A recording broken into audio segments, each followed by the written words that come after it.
Is there a right time or a wrong time to say I love you? Hello, everybody, and welcome back to the Matchmaking Company. I'm joined by Dr. Avrum Weiss, who is a leading psychologist in relationships and in particular with men. He's also featured very heavily on Psychologies Today and is the author of a number of books, including Hidden in Plain Sight. So Avrum, thank you so much for joining me. For those who don't know me, I'm Genevieve Gresset. I've been a matchmaker and coach. I'm one of only 12 master certified matchmakers in the whole world, and I've been doing this for 30 years. And today we are going to have a chat about those three little words.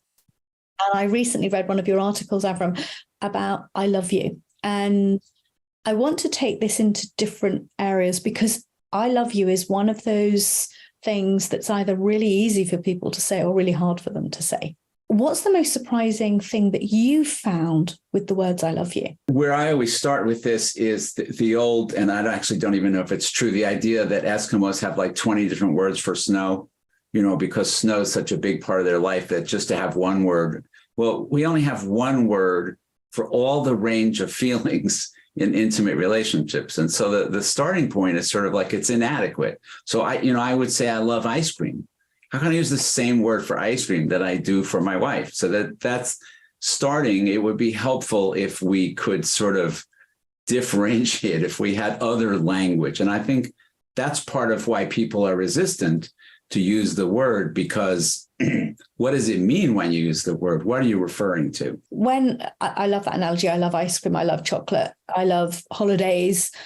There's all sorts of things that we can say we love. Do you think that people perhaps use I love you to people, friends, family, partners? One of the things I've always felt is we have different forms of love. Your point is that obviously we don't mean the same thing, although we're using only one word.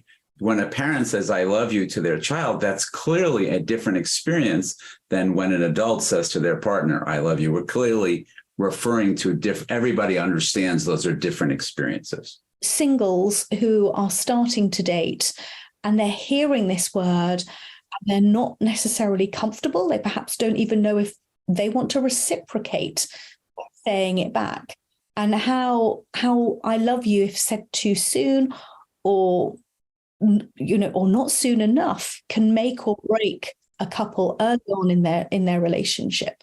So I want us to have an exploration. Sure. Let's sort of look at two parts. So if we're talking about feeling resistant when someone says I love you to you, I think there are two sort of basic ways that could happen.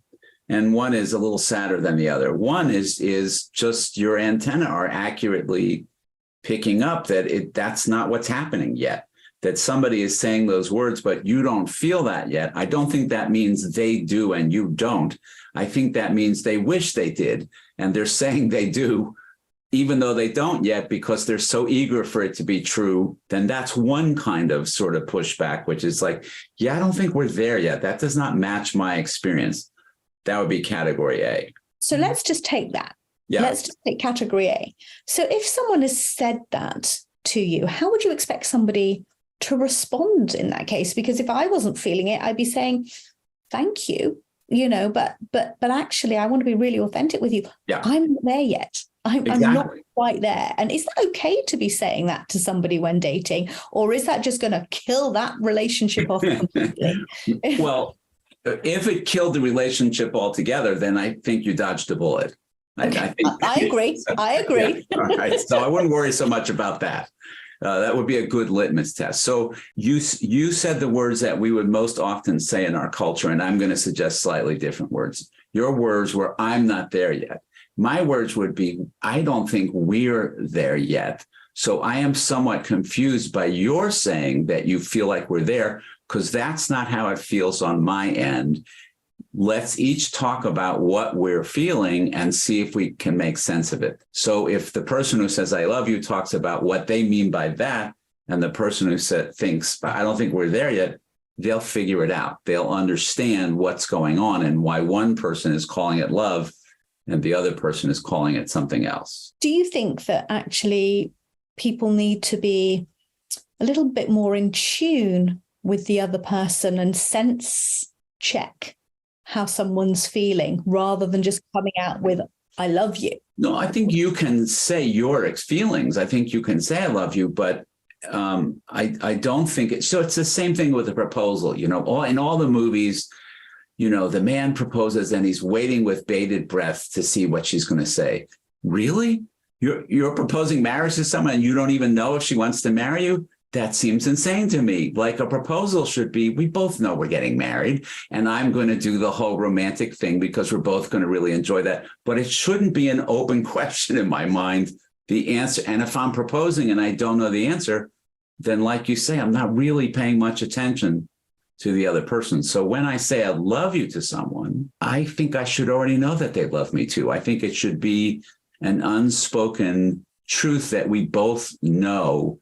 And when either one of us says it, it's like, oh, yeah, but that's right. I recognize that too. What happens when it's so disconnected and someone's using it, or someone's using it perhaps to attach too quickly? Yeah. Or using it because they're not attaching very quickly. And so they're hoping that the word will take the place. So I think it's kind of a warning sign. I think if someone says they love you and you're like, boy, what's happened between us doesn't feel like that at all to me. Yeah, where did that come from? Yeah, exactly. So it's information for you about that person and about your connection with them, which is there's a disconnect that they are not only overlooking, but really sort of not wanting to see. They're not paying attention to what's really happening between the two of you. And they've convinced themselves of something that is not true because you would feel it too if it were true. Let's look at the scenario that we get all the time, especially with the people who've been hurt and perhaps have got slightly avoidant behavior, both enjoying the relationship and having really good time. And one of them very much feels that they're in love. The other one is resistant to love. Those people that are living with that fear factor and can't accept it, what can they do to get them there in a healthier way? Yeah, it's a great question. I would say actually that all of us are on that continuum somewhere because intimacy is a terrifying thing. And so it's vulnerability. Yeah, absolutely. Well said. So nobody is without resistance to being loved. It's sad, but it's true. The same thing. I have yet to meet a person who does not feel uncomfortable when they're complimented. The only people who don't feel at least a little uncomfortable are sociopaths, and that's not something I aspire to. So we're all a little uncomfortable with the intimacy and the vulnerability of being loved, of relaxing and taking that in. So for everybody's in that boat. And to your question about what you do about that boat is you get in a relationship with someone who cares about you and you work to relax into the experience of being loved. Instead of pushing back, you take a deep breath and you relax and you're like, okay, so you really love me. Like, okay, let me check and see how that feels with me. And I got to tell you, that makes me a little, and then you are in it and you let yourself be in it. And it's like a stretch class, it's like you're stretching that muscle that gets tight when somebody behaves lovingly towards you, and you try to relax that muscle some. I love that. That's great advice. So let's end with the I love you bit. Let's finish off with the I love you. Is there a right time or a wrong time to say I love you for the very first time? When is the best time for the very first time to say those three magic words? I would say that you both know if you trust what you know. So my wife told me she loved me. She was driving a rental pickup truck, and I was in the back holding up a ping pong table we had bought used from somebody. And we were having a lot of trouble, and it was flopping, and we didn't know what the hell we were doing. And we pulled over to try to fix it, and we're just laughing at how inept we are at this. And she just says out of the blue, laughing her ass off, I really love you. And I understood immediately that she was expressing how good it felt to be moving through this together, not snipping at each other, not angry, not irritated. It was just hilarious. And so I think the right time is when you feel it, and you've sort of checked with yourself that it's not coming from sense of urgency or pushing, but it is you're feeling something between the two of you. And if you come from that place, then it's likely to be reciprocated. I love that. And I think I'm going to add one little bit to it, that you feel that the other person feels it too. Yeah. That's what I mean by sometimes mutual. Yes. It's got to be that mutual, hasn't it? And yes. I think sometimes people forget that, am I feeling it from them as well as feeling it from me? It's that two-way piece. Avrum, as always, thank you for your wonderful advice. My pleasure. And your time. And for those of you that want to tune in and hear so many more stories and tips and tricks and tools to get your, from being single into a relationship or making your relationship even better than it already is. Yeah. Tune in, follow us, and we hope to see you and give you more information very soon. Thank you, everybody.